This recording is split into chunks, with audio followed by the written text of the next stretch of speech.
I mean, I guess we could start with a couple highlights from the first day. I feel like it kind of got lost in the rest of the meet, but Matthew Sates' 200 IM, which at the time I didn't realize was like the second fastest time ever. Yeah. When he went a 150.1, that's kind of a wild swim. Yeah, that whole heat was very fast. I mean, I definitely didn't expect Matthew to win that. Definitely going into the session, I mean, I had a lot of faith in Carson, and Dea as well. I mean, being I think he was the reigning 2IM champion in that too. But Yeah, yeah, that was a phenomenal swim. Definitely the best swim of his meet. I had it on my list of like male swim of the meet. Um, but I'm also thinking back to that first day because it seems like so long ago that like of the crazy swims that happened. Like 14 world records were broken. Wow. Yeah, almost every relay at the meet had a world record broken. Yeah. But I'm think back. I tried to decide what was the best relay of the meet, and a close second to the men's medley relay, like 4x100 medley relay. A close second was Emma McKeon going 49.9 on the women's 400 free relay. Yeah. That was insane. I didn't think we'd ever see, at least not for like another decade, see somebody go 49.9. Yeah, I think it's pretty crazy because I think that like kind of is a threshold for showing what's possible on that. And so now I think that opens the door. I think you'll see a lot more sub 50s at this point. I think like someone like Maggie McNeil too. Might not freestyle might not be their like first stroke or best stroke, but just because of her underwater prowess, I'm sure she could figure out and definitely push that barrier a lot. I wouldn't be surprised to see like Sjöström get close to that barrier or like Kate Campbell. A bunch of people are really solid relay swimmers. Yeah. You But got like to er, the USA girls too, with yeah, like Kay Douglas, Alex Walsh, Gretchen Walsh, stuff. People like ladies like that. Definitely like the UVA girls. That can definitely do a really good job with the relay swing. Kate Douglas is like a human Swiss Army knife when it comes to what she can swim. Yeah, I didn't she's a realize it dog. until this weekend. Oh yeah, But yeah. I she mean, was swimming like the two breast and then dropping like the fastest relay splits in like the 50 free. And I'm like, yeah. you're just a human Swiss Army knife. Yeah, I mean with the 2IM background, I mean leveraging through that, I'd say she's a breaststroker and more sprint. I mean 200's down, so that kind of like if she did the 400, I think it would be interesting to see. But it seems like her specialization or her area is mainly like the 200s and down, so 2IM, two breast, and then from there it's a lot easier to kind of coordinate and strategize training around sprint oriented events as well. So like going into a 50 free, 100 free as well, it's much easier to dive into those than if she like extended into the 4AM. So I feel like that's pretty reasonable and definitely a testament to the training they're doing there at UVA. UVA has been doing some pretty solid training over the past couple of years. I mean, they were NCAA champions, so saying they were doing pretty solid training is a bit of an understatement. Yeah, their women's program is one of the gold standards for sure now. And I think one of the last big highlights from that second day is at this point it's not really a surprise, but Italy winning the 4x100 free relay and setting a Yeah. world record.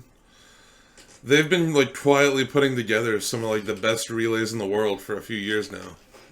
Yeah, it's something I saw in 2019 when I was at World University Games. I mean, the team that gave us the biggest scare in the 4x2 was Italy for about two legs of it, I'm pretty sure. Um, but yeah, they've been putting together pretty solid relays, especially on with guys that are versatile like Thomas Chacon, like he can do backstroke and then flip over to freestyle relays as well. So that saves them on quality of guys as well and quantity of qualifiers. And then Moresi is just a phenomenal sprint freestyler. I mean, especially short course. But yeah, he's an amazing talent for sure. I'm, pr- I I might be completely off here, but I'm pretty sure they also had check on a 50 butterfly at one point. If I'm not mistaken, I'm pretty sure they stuck him on a 50 butterfly on the either the mixed medley 4x50 medley relay or the men's 4x50 medley relay. I might be completely wrong, but Yeah, I'm not sure. I know he was on. I'm pretty sure every single relay that they had, reasonably so. Um, but they could have someone who's maybe a better 50 specialist than he is.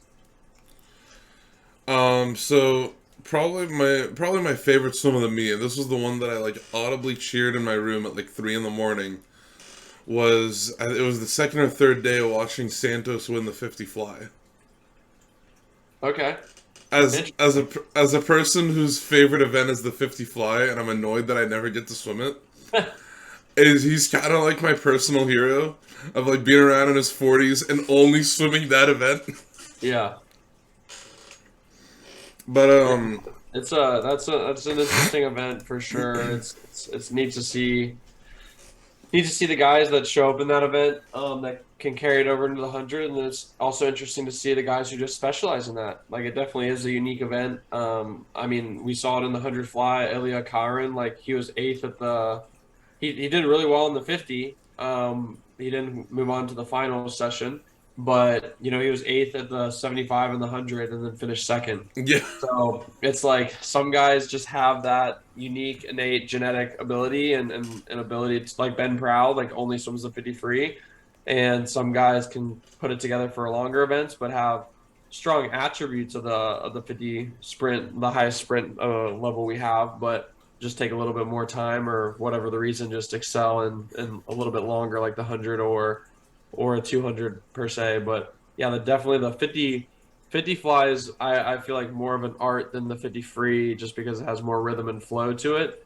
And it seems like it's definitely one way to swim it now. It's you have to have a great dive, 15 off the block, 15 off the turn. And I think Santos did a great job of, you know, with the underwater camera work, especially displaying how important the turn is in every race, but especially at 50. now I'm curious because I've heard people give completely different opinions on it. Would you be down if they put like the 50s of non freestyle strokes and like general competitions? Yeah, yeah, and general competitions too. And I mean, I think that should be in the Olympics for sure. Like, I think the aspect of like the medal count is kind of ridiculous. Like, I get the aspect of like adding more events for like women's with the 400, 800, and I think the mile now. But like the fact of the matter is, male or female at the Olympics, they're not even showing the full events at the Olympics. Like, they're taking commercial breaks during it, which is ridiculous in itself. But if you're taking commercial breaks at World Championships and the Olympics during those events, like, I think that kind of tells you the fan engagement that I'll have with that. But there's nothing more exciting than the shortest and fastest event in swimming in an event. Like, everyone knows who. I mean, maybe this is showing my ignorance, but everyone knows who the fastest man alive is on land, and that's Usain Bolt. Everyone knows the 100 meter. He goes the 200 meters well, and I couldn't even tell you who runs the 400 meter. Like, I basically, I'm sure there are other people who, I'm Yeah. sure like, that's just ignorant of me too. I'm sure that whoever won the 400 meter, phenomenal athlete, phenomenal athlete. But it's the aspect of like Usain Bolt and Chipchoge. Like, those are the two runners I know, and one of them is the fastest man ever in history, and the other guy can do a marathon better than anyone else and has the best running efficiency probably of anyone else too.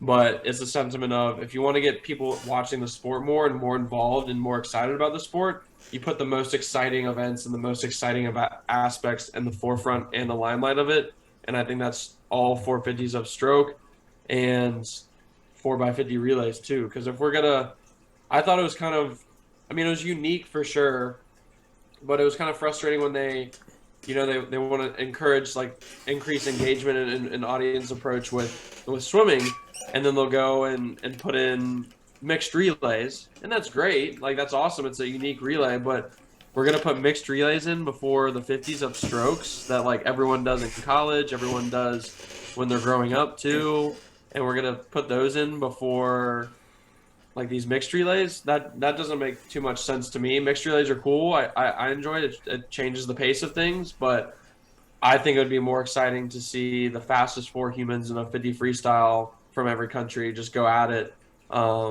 especially on the international and worldwide stage. That would be incredibly exciting to watch. Now, my general thought process with it comes down to just if we have world records tracked in the event, we should be allowed to swim it. Yeah, Like I, it's mind-boggling to me that the U.S. does not really put any focus on like 50s and non-freestyle strokes. Because I mean, we've got like Hunter Armstrong is like the world record holder in the 50 backstroke, and technically with the selection procedures for World Championships, he could have potentially missed out on the meet, yeah, which is crazy. yeah. I mean, I think there's a testament like he really didn't do anything at this meet too. So Yeah. kind of, I don't know. It's like he didn't final, and like obviously like he made the meet, and like kudos to him. But it was also in the same breath like he wasn't really at the meet as well, other than like maybe some prelims relays. But it's also the aspect of, I mean, I'm sure like in that same vein, if as soon as they add it to the Olympic lineup, USA would be all over on specializing for that. Absolutely, Oh without yeah. a doubt. And I think it's just because it's not an Olympic event that people don't specialize in it.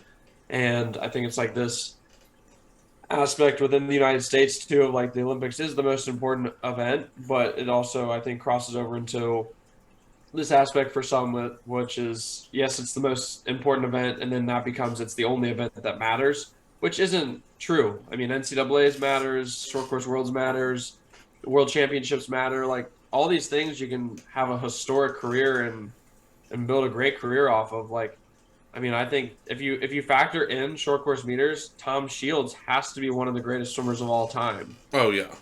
But because we don't, he's not really even in that conversation at all.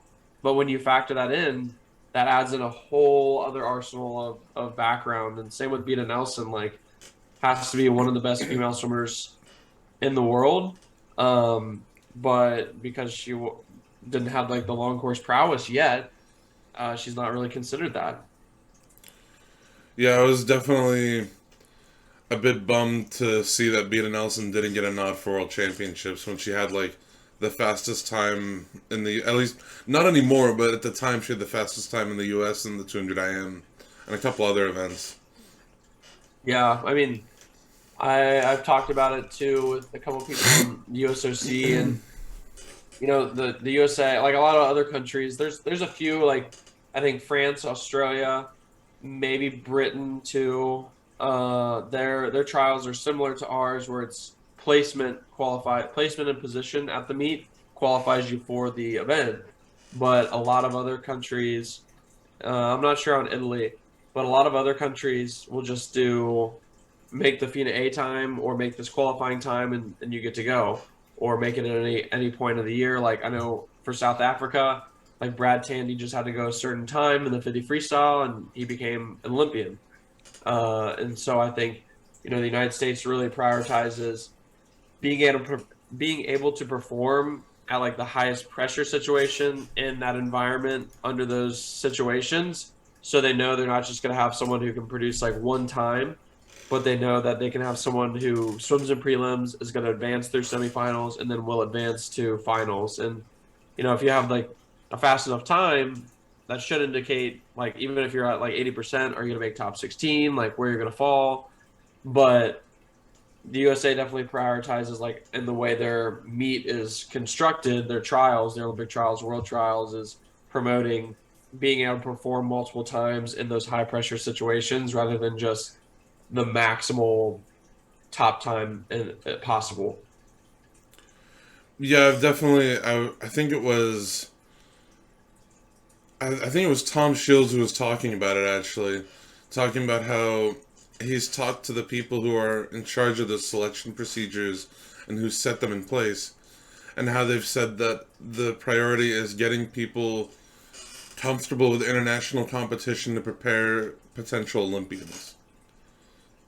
Yeah, I mean, I think that's incredibly accurate. I think It's all about preparing for those moments that are most intense.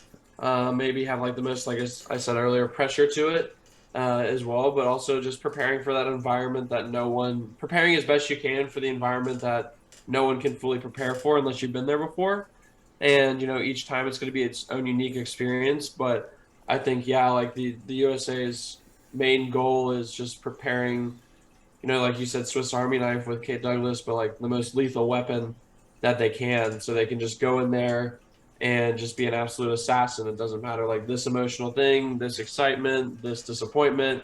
It's just like, all right, I went to a 7-day meet. I swam prelims, semifinals, finals. I swam 23 times, like over that week. Like I can come in here and do 9 swims and 2 relays. Like no worries. Like I know I can do that for sure. Where as some other people, maybe they did it at maybe it's like 150. They did it at a prelims finals meet, and it's like, well, I mean, when you look at Cesar Cielo's like world record, it is 50 freestyle from way back when.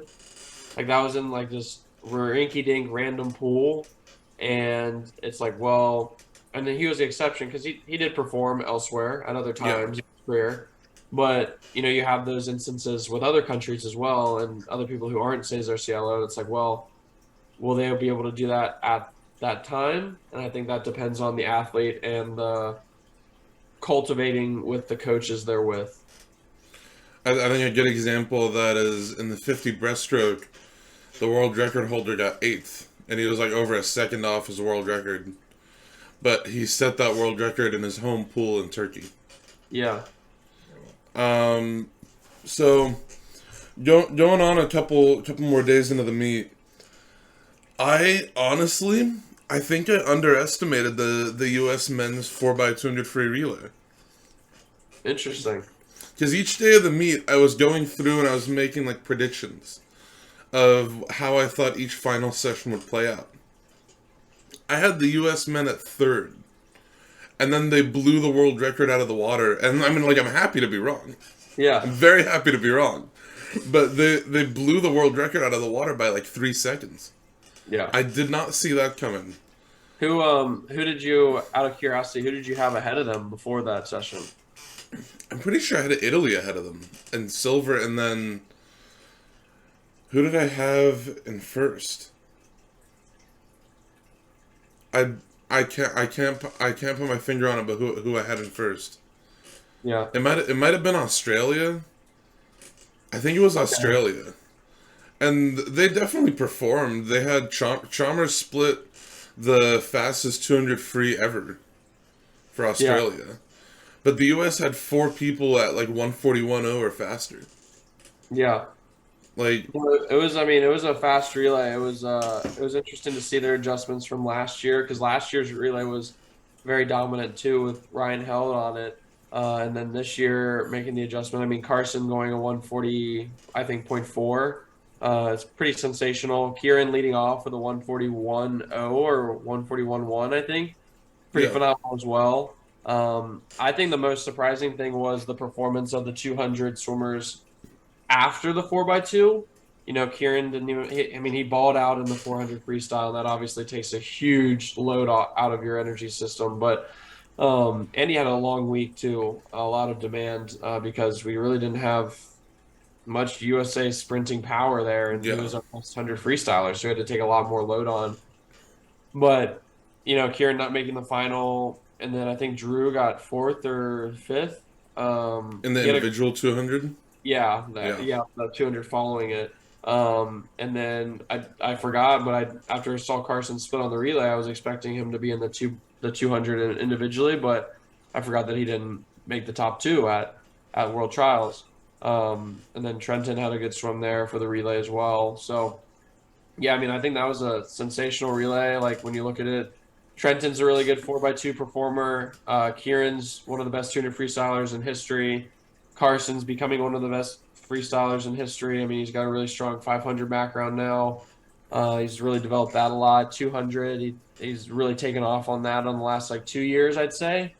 And then Drew, freestyle, 50, 100, 200, 500. Those have always been his wheelhouse. So kind of when you like kind of break it down and take into consideration their top times, long course and short course, it doesn't come to too much of a surprise. But I would have been really interested to see, a loaded Great Britain with Tom Dean, James Gibson, and or no James Guy, Tom Dean, and Duncan Scott. I know Duncan Scott's been dealing with some like pretty severe sickness since the Olympics, but yeah, I would have been interested to see them throw down against that. And Chalmers in from the individual 200, but like you said, had the fastest split and was just had to be had to definitely be the best relay performer of the entire meet for He was sure. 140.6 on that relay, I'm pretty sure.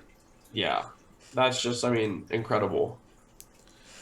But speaking of the individual 200 free, I definitely didn't have a 139.7 on my bingo card. Yeah, I didn't have a 139.7. That, for a second there, I thought Biederman's world record was finally going down. yeah. I mean, I think it's definitely in the cards. I think honestly, if you watch the race, like Sun is it Sun Wong? I think it's, I think it's, I think the order that they pronounced it in was Wan Sun Wu, Wong but I Sun think Wu. either way, Yeah, if you look at Sung Woo's like swim and how he goes about it, he's really like in the outside lane, kind of swimming by himself, and I think that's like plays into its own benefits as well. But at certain points of the race, it almost looks like he sees his position and speeds up at certain parts. And I'm curious if he would have been in the middle, if it would have been faster or slower, if there would have been more challengers in the race, if he would have been faster. But if I was Tom Dean in lane five, I wouldn't have been able to see him. I would have thought I was in first, and not that he wasn't trying as hard as he could. But if I definitely thought I was like second or something, I think I'd be able to find some sense of more urgency to push ahead to try to catch up. But yeah, no, it was an incredible swim. I think he was definitely out there on an island by himself. Really attacked it and made it his race. And I think David Papavici and Tom Dean really played catch up the whole time because I definitely don't believe like anyone in that heat's thought from lane eight that was going to happen. Like he's the reigning 200-meter champion from last year, so they probably obviously knew, and he's had great international success. But it's just a matter of, maybe he was a little bit off that day, that meet, but he just decided to go for it that night and came out the victor.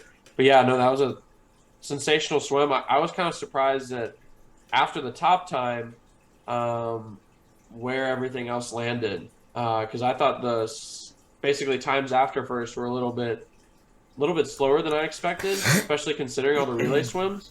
But I didn't know David Papavici was as I say poor, but I mean he said it in his own words in several interviews and social media that he just doesn't like short course meters and he's not very good at it for some reason, or he feels like he's not very good at it for some reason. But as one of the fastest men alive and swimming, it's interesting to hear that. But it's interesting to see how that develops and how that goes along. And he really didn't have a chance in that 200 freestyle. Like Tom Dean and him took second and third pretty sizably. I think by almost a second or a little bit over a second. Yeah, but I mean, I would have loved to see Chalmers in that. I was a little bummed not to see him in that mix, because he scratched in prelims, but I'm sure that was for relay purposes and overall load of the beat. But yeah, I think it would have been interesting to see Chalmers in that mix too. But I definitely think that whole heat is capable of a lot more, and Sung Woo like just dominated that event. That was an amazing race to see. I think what made it even more surprising was he'd done a best time leading off the 4x200, the 4x200 free relay. He'd Wow. done a 140.9 leading off that relay, and that was like a huge best time for him. So then to Yeah. go on like a few days later and rip over a second faster on your 200 free, like I don't think anybody in that heat, besides maybe him, was expecting it. Yeah, I mean, I think it's a testament to just all swimmers just trusting yourselves and going for it. Like, I mean, especially after I didn't know he went the best time on the leadoff, but Yeah, I mean, if you had that confidence that you did that and maybe learned something in the race, learned how to execute it better, then I think there's a lot to be said about that too. I think the relay happened later in the session too, the 4x2. So maybe it was just earlier in the day. Maybe it was a better placement. Maybe he had a day off beforehand. I don't know the exact order of events for his Yeah. lineup and his meet schedule, but yeah, after you would go best time, like I would that's how like for my best 200s ever when we swim the 4x2 on the first night. I've swam a better individual later in the meet too myself. So I think that's maybe it's a 200 thing. I don't know, but I definitely know like when I've done that on relays and been like, oh wow, I didn't expect to go that fast.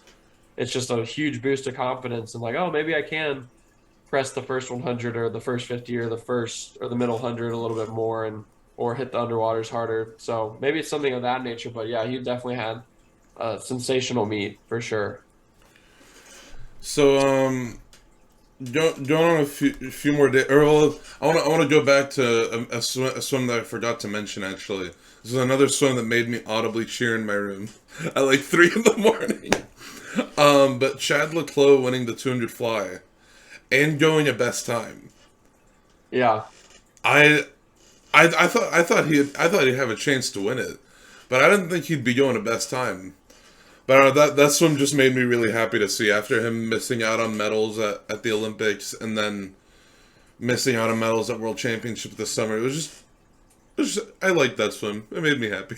Yeah. No, I think a sentiment for a lot of people. I think he was pretty honest with some of the stuff. I think a lot of people, it seemed like the swimming community, some people were kind of frustrated with his demeanor going into World Championships last year and the Olympics as well.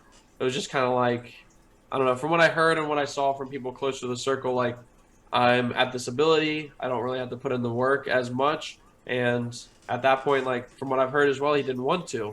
Like he was just kind of coasting and probably just honestly at that level and that caliber of athlete like, I mean, he's definitely up on the top five, like of the last since 2000 with like Michael and Ryan of like most achievements for Olympic swimmers, and swimmers in general.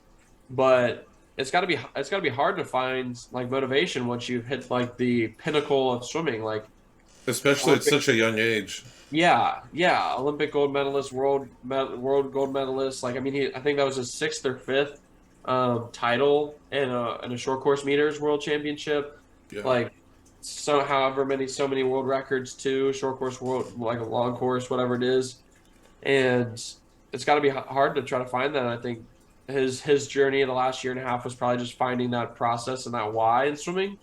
And from what he said in his interviews, it sounded like he got back to actually like training to a standard that he respected and that he knew was deserving of the results that he got.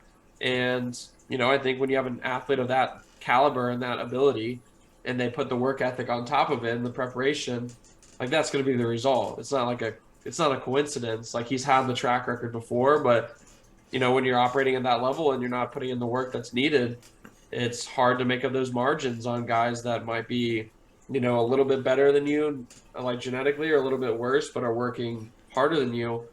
It kind of takes away those edges and those margins of improvement and victory.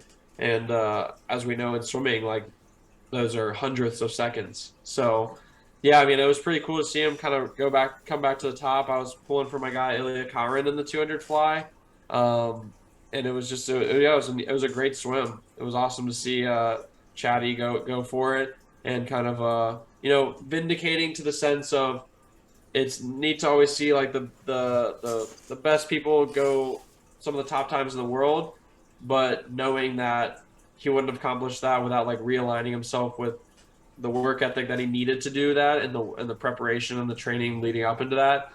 It was just kind of like vindicating as someone, and I hope for a lot of swimmers that saw it and like know a little bit of the background, like that just he had to work for that. Like it wasn't just a given thing. Like he saw the results when he just kind of took the given approach. And now, like when he's putting the work ethic in, like he's kind of back to the chat of old, if not better now.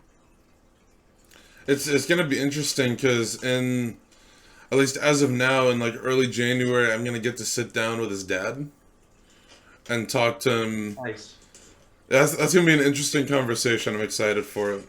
Yeah, it'll be Um, unique because he hasn't been able to travel with him for the last couple of years because of yeah, everything, and to have him back for that meet for the first one in a long while, that's got to be pretty sentimental. I think he was definitely happy with the fact that the meat that he sort of felt he got like finally showed that he's gotten his mojo back. His Yeah. dad also was able to be there for the first time in a while.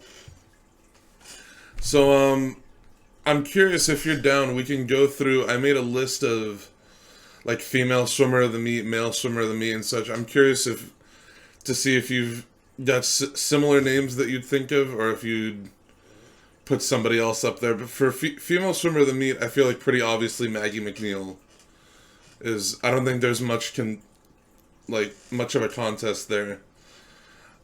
Two world records, 50 back, 100 fly, and then tied for gold in the 50 fly, and then was just a mainstay in Canadian relays. But I'm curious if you had any other names you'd put up there. Yeah, no, I was actually, I mean, I think Maggie obviously had a phenomenal meet. Don't get me wrong, like very deserving of it. And I think it was interesting. I'm trying to pull up the exact stat line because I saw it earlier, but I was pretty blown away that Lonnie Pallister didn't get the swimmer of the meet because I thought she did like pretty insane job in like spread of the freestyle events and on the relays as well. Like She did one, lap people in the mile. yes, Yeah. I was watching a highlight because I'd seen the race and I'd I saw like a highlight and I was like, wait, like she's like second and third. It was a weird, and then it flipped and it was like first. I was like, oh, she's lap. This is the highlight of her lapping these people, which is crazy at the world level. Like Ledecky and Summer McIntosh weren't there, but like so be Yeah. it. Like they chose not to. Like that's just their choice. But one world record, two Australian records, three individual titles, and four gold medals. Like she swam four total events and won all four of them. I think that's pretty incredible, especially in like maybe it's biased towards like the situation, but in Melbourne, being an Australian athlete, performing to that standard and not succumbing to the pressure of anything. But I thought I was pretty surprised when Maggie got it. Obviously, like when you look at the facts of it and the stats of it, yeah, like it makes sense. I could see either way, but I was pretty surprised that Lonnie didn't get it. I think it must have been pretty close when they were considering it. But I think something that might have factored into it was how fresh her 100 fly world record was. Yeah, I think it might have just been since she broke two world records that got her the nod. But now that you say it, I think Lonnie Pallister definitely had a statement to make about swimmer of the meet on the women's side. I had on like honorable mentions. I had her on my honorable mentions. I also had Kaylee McEwen, yeah, Tori Husk, and Emma McKeon. yeah, And Emma McKeon was on there. Honestly, the biggest reason she was on there was the 49.9 in the 4x100. I mean, she won the 50 and the 100 free, and she was on almost all of the Australian relays. But that 49.9, I think, is going to go down for this meet as one of the craziest swims.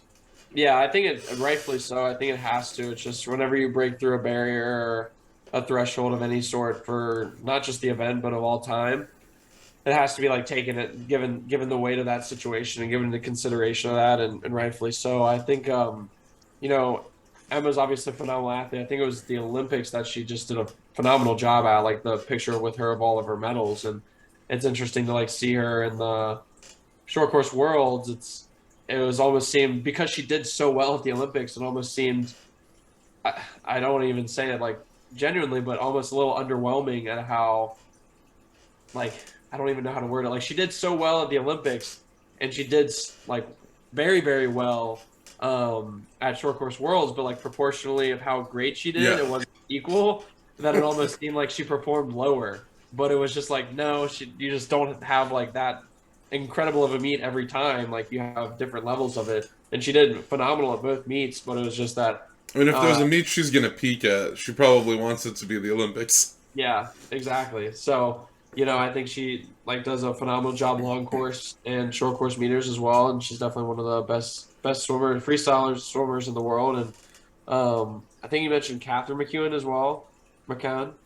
Kaylee McEwen. Yeah, Kaylee McEwen, and I didn't know this, but I watched a 200 backstroke, and they came over the intercom, and they kind of gave like a little stat Yeah, sheet. But and she's like one of three or two athletes to ever do this, but she's literally won every single yeah. moment in that event in the world. Like if swimming has to offer like Olympic gold, Oceanic gold, like Australian gold, short course worlds, regular worlds gold, world record in short course meters, and or not yet, and then world record in the 50-meter pool. And I was just like, wow, that is impressive. She's I very talented. I didn't know that, and I was like, I maybe like that swim doesn't that swim being that and culminating all that doesn't equal her being like the swimmer of the meet, but definitely raised her like status in my mind of like best swimmer of all time. Now, this was something I'd forgotten earlier, but Emma McKeon actually also went the fastest relay split ever in the 100 fly. She's now the first woman ever to go under 54 on a relay in the 100 fly. I think it was 53.93 was her split. Wow. Yeah. So it's kind of crazy how Australia can just kind of, even without somebody like Kate Campbell, and even in some cases without Emma McKeon, still have some of the best relay swimmers in the world. Yeah, Australia female sprinting is definitely top in the world right now, I'd have to say. And I think fortunately because of women like Alex Walsh, Gretchen Walsh, and Kate Douglas, Claire Cruzen, Tori Husk, like that's USA's kind of picking it up a little bit recently, but definitely Australia has that figured out head over heels. They've had it figured out for like the past like 10 years. I think ever Yeah, since they won the London Olympic gold, they've just kind of held on to it since then.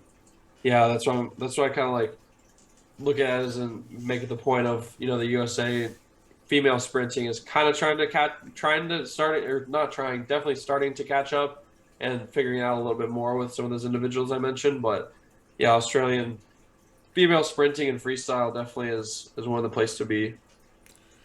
So going on the male swimmer of the meet, this one was hard.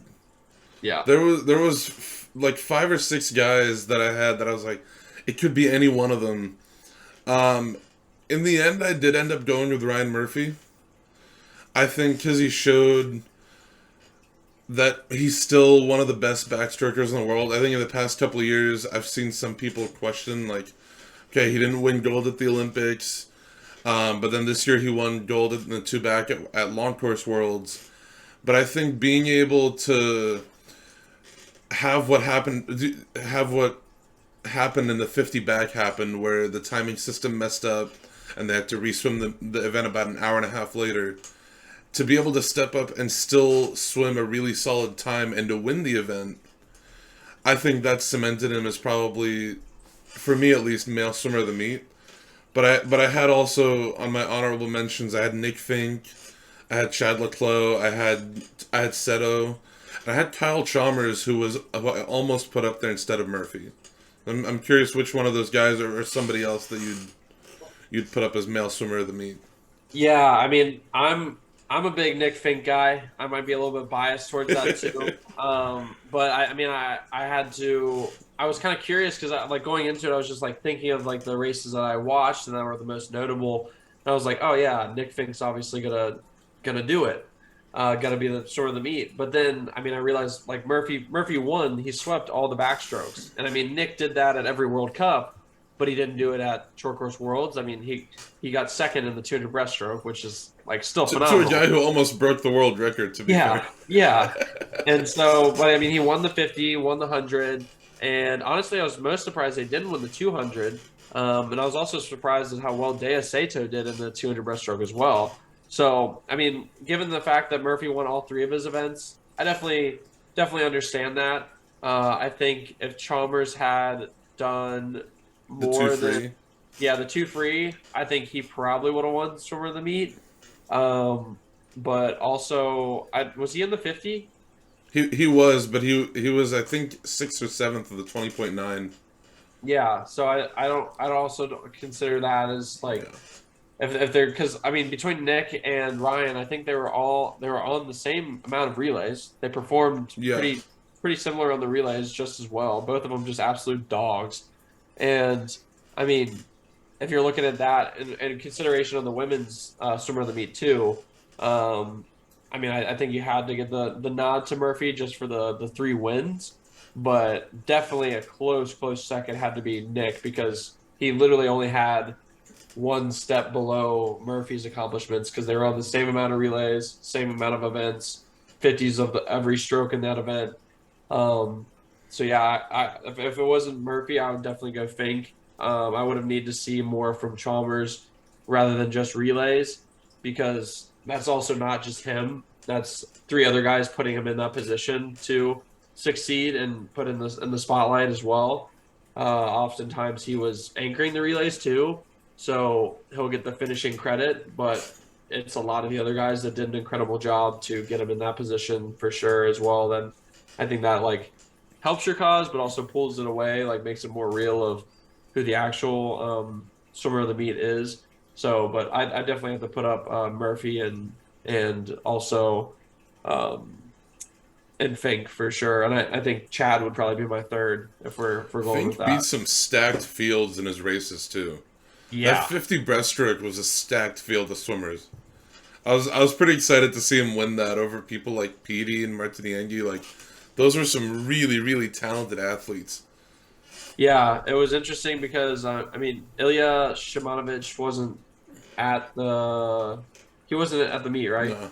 Yeah, and I felt like when you watched the long course, I don't know about the Olympics, but maybe World Championships, the last long course World Championships, it just felt like they had Nick's number like in every event. And it just looked like from that point till now, like he just removed all that doubt. Like there wasn't even a shred of doubt. Like the 50 at like the 35-meter mark, you're like, yeah, Nick's winning this. Yeah. Like there's not like, oh, it's gonna come down to it. It's like, no, he's winning it, and they're like coming close to him. And same thing in the 100. Like Nigolo, like it wasn't like he's one of the best in the world. I think him like he's second or third in the world long course, and Nick's obviously top five too, top six, and but it just wasn't even a question at the finish. Like normally, a lot of those events with that caliber of a heat will come down to it, and I mean, PD.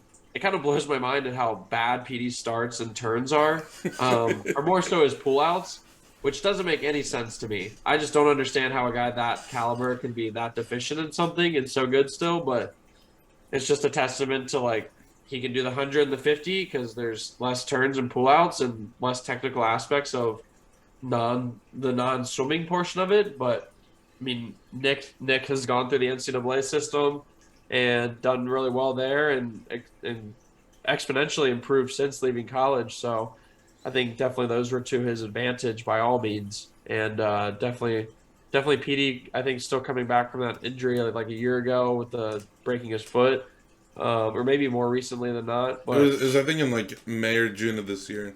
okay, then Because he yeah, pulled out a long course worlds like a couple weeks before it started. yeah, and so even more recently, but definitely didn't seem like he was didn't really have that same prowess as he does in long course, which I think he'd say 9 times out of 10 for sure too. I think it kind of makes you think as well, looking at PD's like starts and turns and underwaters, kind of makes you think if he was, because that's definitely the weakest part of his stroke. Even especially in long course, there's many people who are ahead of him off the dive and the Oh underwaters. yeah, Kind of makes you think if he had like on even just on par underwaters and pullouts with like everybody else, how much faster he'd be. I mean, he's already really fast. yeah. But like if he just had on par starts and pullouts with everybody else, just how much faster he'd be. But so moving on to female swim of the meet and male swim of the meet, I couldn't decide on female swim of the meet, so I had a tie between McNeil's 100 fly world record and Ruta Maliutite's 50 breast world record.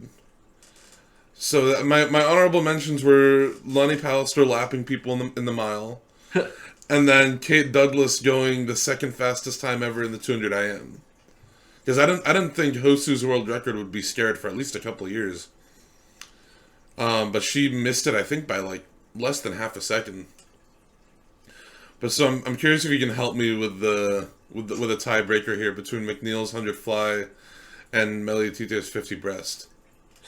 Yeah, I think you have a good aspect with Kate Douglas too. I think the testament of I mean, Summer McIntosh just did a long course at U.S. Open, like kind of gave Hosu's world record a scare, and long course 4IM, and then Kate Douglas doing it in short course meters in the 200, like kind of two different disciplines, definitely shaking things up a little bit. I think that's pretty impressive. I mean, I thought Kate Douglas's 200 breaststroke was really impressive as That's well. another good one, actually. Um, but yeah, I think with the 50-meter breaststroke, like she's been that dominant for a while, and not that it's expected, but I think she just kind of like rose to the her like own personal occasion. Whereas I feel like Maggie McNeil, like she wasn't even winning the whole race, if I remember correctly. I'm pretty sure I Tori think Husk was. she was well off the pace at like the 50. Yeah, yeah, and I think Tori Husk was beating her at the 75 still. But I still don't feel like Maggie McNeil has. I think what she was at the 21 Olympics, right? Yeah, and she won Yeah. gold there. Yeah, man, that was like kind of her like come to the scene moment, and I think since then has kind of like continued to excel up to a higher platform. Like from the Olympics, World Championships, NCAA's, and now like short course. So I think there was a lot more contesting in the 100-meter fly. So I would say that's a better event personally. I would say I'd that's be on board with that. a better swim than just the 50. Because I don't know, what did Ruta place in the 100? She got DQ'd in that, actually. Okay. She Then got DQ'd in that. yeah, then I think that's like another testament to like Maggie. Like it wasn't just like Nicholas Santos' 50 fly. Like is a neat story and a great event, great moment too. Um, but I look at Murphy and Fink's accomplishments as more impressive because it's like you showed up for that one event, like you better be really good at it. Whereas those guys came for like multiple events and they have to cover a lot more things. So not to diminish anything from Santos or anyone who does that, but just in my eyes, like what McNeil did was pretty sensational comparatively. Well, I'll tell you initially when I wrote down my predictions for that last final session, I actually had Tori Husk breaking the world record. Yeah. Because Yeah. in prelims and semifinals, she'd gone out under world record pace, and then it looked like she like visibly backed off. Yeah. So I McNeil breaking that world record, I guess it's not a surprise. And you mentioned like her like when she like cemented herself on the world stage. I think the Olympics was when people were like, okay, this is not like this. It wasn't a fluke because she'd initially beat Sjöström at the 2019 Worlds, and nobody expected that. Yeah. So she definitely has proven herself in the last like year and a half that like she's not a fluke. She is definitely one of the best female swimmers in the world right now. Yeah, one of the like the best butterflyer in the world too. Yeah. For sure. So going on the male swim of the meet, again this one was very hard. There's a lot of really good swims. I had Murphy's 100 back was on my list for a while. Chad Leclos' 200 fly breaking the African record. Nick Fink's 50 breaststroke beating like an insanely stacked heat. And then Matthew Sates in the 200 IM going what at the time I didn't even realize was the second fastest time ever. But I ended up going with the 200 free. I think just 139 was too crazy to pass up as male swim of the meet. Yeah. No, I mean I think you're right there. Like one kind of subtle one that for me, it wasn't even if I can like differentiate it, honestly. I know it's not as glorious, but like Jordan Crooks' 50-meter preliminary. Oh, you're right. Jordan Crooks' preliminary 50 freestyle. I think that was his fastest time of Yeah. the 3, which like you have to perform in the moment, and like he did. He did I- win gold. Yeah, I'd say he performed. Like he went slower, but just to see the results come in and him 20.3 and then the next fastest guy be at 20.8, I think, a half second. Yeah. behind, like Ben Proud, Dylan Carter, Kyle Trump, like those guys being a half second behind him in a 50 free, insane. And obviously, like Ben Proud, I don't know, like percentage of effort or whatever he wants to do with his events, but whatever it was, he like pulled it together enough to make it a really close race in the 50. But I think that's got to be up there for me just to, like, I mean, that is showing who the fastest man in the world is for swimming. And it's kind of a testament. I don't know. That moment just like showed me how good of a swimmer he was comparatively to, I'm not like, hate always comparing things, but, comparatively, when you see those times, it's like, okay, well, this is his first meet and like first short course meters meet in like it was like 7 or something years. Like I mean, he went Yeah. a best time in the 100 by like 5 seconds because he hadn't swam in so long short course meters. But just like having those results come in and be like, this kid who just swam for the first time, short course meters really on the international stage, just beat like these renowned world champions by a half second. And I was just like, wow, Now that that's you mention it, I don't know how I didn't put that on there. no, I mean At least on like my honorable mentions.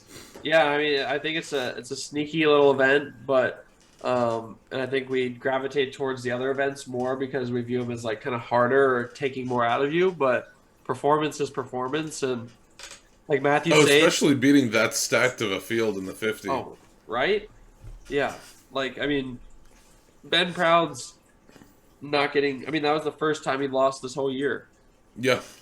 so I mean that's pretty incredible too. And it's just yeah, it's hard. I mean, you have Matt Sates and Sung Woo, like those are incredible swims. As a 200 freestyle guy myself, like I loved that swim, and I thought it was amazing too. So yeah, I think those are like top three. I don't biasly, I'd probably go with the 200 freestyle as well. But I have to pay massive respect to the 50 free as well. But I'd probably go first swim. Number one swim of the meet was the 200 freestyle. Then, uh, yeah, Matthew Sates is 2 IM, and then Jordan Crooks is 50 free. Honestly, It's going to be really interesting to see what Jordan Crooks does on the NCAA level this year. yeah, yeah, I he really popped at their conference meet last year, and he has already gone like, gosh, he's already gone like I think he's gone a 40 point maybe already, maybe just a 41. But he's gone like an 18-3, I think already flat start. this might be kind of crazy, but I would love to see another 17-second 50 free, Yeah, at least on a relay. I think you'll definitely see. My take, I think you'll definitely see more than 117 this year on a relay. I don't know about if I can say flat start yet, but I definitely think I think you'll see That'd be more pretty than, awesome. yeah. I think you'll see more than 117 this year on a relay. That'd be pretty awesome. I remember when like Dressel first broke 18, how crazy that was. And now like we might see multiple guys do that in the same meet. That'd be pretty Yeah, awesome. yeah, I was on deck when that happened at that meet, and I mean, it was sensational. Like everyone felt the energy of that, and everyone was blown away by it. And I think we're slowly like kind of getting back to that barrier threshold of people accomplishing that again. I remember especially. I think if the 100 freestyle had been earlier in the meet, I think he could have gone faster. He went Yeah, 39.9. a lot of people. That just got said in their locker room like last week. I think of everyone would have liked to seen that, especially for the workload that he had that meet. Pretty insane. But yeah, I mean, who knows? I mean, I think it was uniquely its own moment, and maybe if he'd gone earlier, maybe he wouldn't have performed as well too. Yeah. I think that's also a factor that people need to consider. Is we always just like, oh, like less is more, and I think that's a huge testament. But I think The maybe fact that like he was still able to do it. yeah, like the way the week that week culminated for him to lead up to that moment, like that was unique in itself for sure. Like I don't know what he intended to go, but I'm sure like his goals were 17 or just to be as fast as possible, and like he was swimming lights out on everything that week from freestyle to I think he even swam breaststroke on the medleys that meet. So my last couple of, like, I guess awards, I don't know what to call them. We'll call them awards. that I wrote down were relay of the meet, and then male and female breakout swimmer, and then most persevered swimmer of the meet. Um, Relay of the meet was really hard, considering that I think it was 11 or 12 of the world records broken were relays. Yeah. I ended up going with the men's 4x100 medley relay. Yeah, I think you have to. I yeah, I think it felt wrong not to. Yeah, I mean, you have three people going to the world record, a tie for first, and I mean, honestly, second place was winning up until like the last 3 meters. Yeah. So, yeah, that was one of the best events I've ever seen in general. Because I mean, I was watching and I was like, this is done after the butterfly. Like Yeah. this is Oh a yeah. wrap. Like we're good here, and just I thought underestimated. Italy had it. Yeah, and I just guess I underestimated how much ground Moresi could cover, and then also Chalmers could cover as well. So Chalmers yeah, looked like Lezak on that last like 25 meters. yeah, he looked better than Lezak, that's for sure, dude. He was mowing down the field. And then honestly, I underestimated Kieran Smith's ability to close on that last 35 meters of the race. Yeah, I mean, I saw how fast Moresi like kind of broke through on the first 50, and then I was like, oh, this is not going to be good. But kind of like maintained the third 25, and then really closed out well the last 25, like you mentioned. And he split 44-6 on Yeah, that. I think Australia was I think it was 1.3 seconds behind at the last exchange. yeah, And he somehow managed to pull it into a tie for first, which is insane to me. And it was almost a three-way tie for first, yeah. which would have been even crazier to have three Uh, teams. on the last event of the meet. Yeah. Um, but yeah, Kieran Smith I think split 45-5, and then Moresi was like 45-6. So it's not like they even like were slouches on that relay. It's just Chalmers split 44-6. Yeah, Commerce took it to another level for sure. So breakout swim of the meet, I think had to go to on the men's side had to go to Jordan Crooks. I think there was a few people. I think Ilya Karoun definitely was up there. If he'd won gold, I mean he won silver in the 100 fly, which is awesome. Yeah, But I think Jordan Crooks winning gold in that 50 free put him up there for breakout swim of the meet, especially in such a fast time and against such a good group of people. yeah. And did he get second in the 100? No, he missed out on the medals in the 100, but not by much. Like he Yeah, essentially matched his semifinal time, but missed out by maybe 3/10. yeah. I think if like I agree with Jordan as well. I think if Ilya had made the final in the 50 meter, I'd probably honestly just give it to him. But if he had also done better in the final session of the 200-meter butterfly, I definitely those two factors would have done it for me for him being the breakout swimmer of the meet. But I think Jordan is the correct choice there for male. So I looked over I skimmed through the Wikipedia page for the meet because that was the easiest way to see the list of each winner and all the medalists in each event. And I looked through to find I was looking for somebody on the women's side who medaled or won an event that on paper people didn't really expect to happen. Yeah, And I think people expected that Lily King, at least in the small circle that I've talked to, they expected Lily King to win the 200 breaststroke, but Kate Douglas definitely proved that she was the one to win that event. yeah. I ended up going with Dakota Luther for the Okay. 200 fly. I think that was that swim didn't get as much attention, but she's been around for a while. She was on the World Championship team in 2017. She nearly made the Olympic team. I think she was in the Olympic trials final in 2016.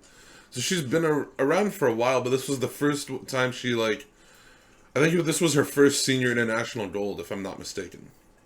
Yeah, I'm not sure on that, but definitely like you said, she's been performing on the world stage for a while. She was at World University Games in 19 with me as well.